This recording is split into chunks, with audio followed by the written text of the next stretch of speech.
Bismillahirrahmanirrahim. Assalamualaikum warahmatullahi wabarakatuh.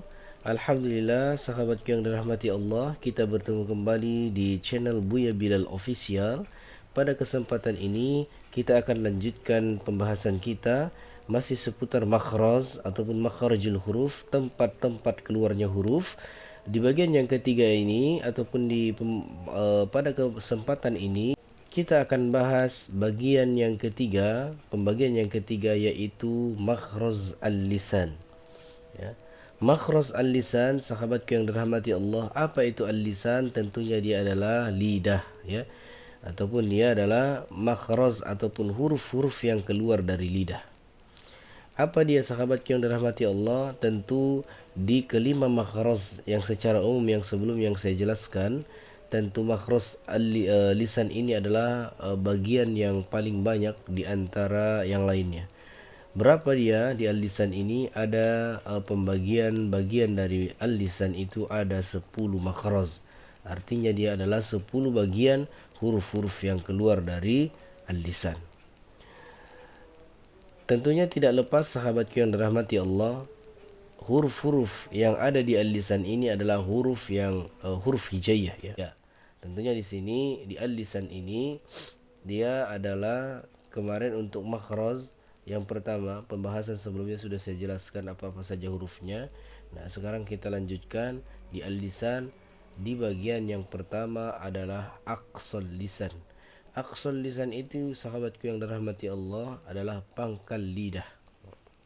Di pangkal lidah ini sesuai dengan dalil yang dijelaskan oleh di matan Al-Jazari adalah wal qafu, ya. Wal qafu aqsal lisani fauqu. Artinya apa? Huruf qaf makhrajnya pangkal lidah. Ataupun pangkal lidah di sini adalah bertemu langit-langit, ya. Aqsal lisani fauqu.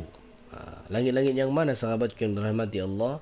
Tentu untuk qaf di sini dia adalah bertemunya dengan langit-langit lunak, ya. Ataupun kurang lebih ini tenggorokan kita, ya. Kemudian pangkal itu di bagian langit-langit, persis di bagian depannya tenggorokan kita, ya.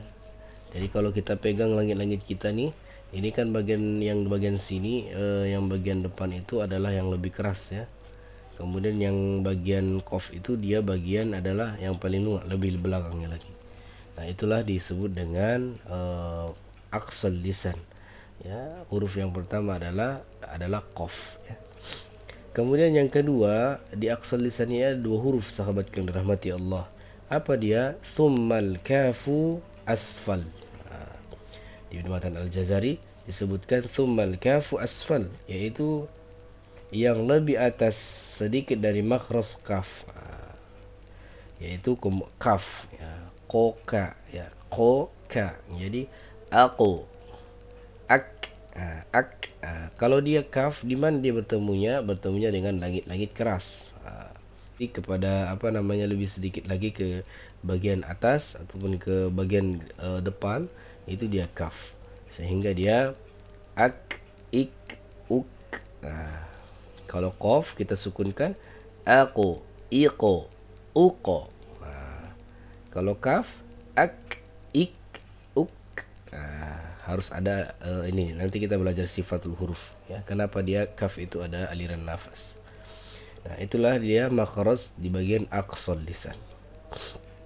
Jadi untuk qaf dengan kaf, kalau qaf itu dia di pangkal lidah bertemunya dengan langit-langit lunak, kemudian yang kaf itu dia bertemunya dengan langit-langit keras. Itu saja dari saya. Wabillahi taufiq wal hidayah. Wassalamualaikum warahmatullahi wabarakatuh.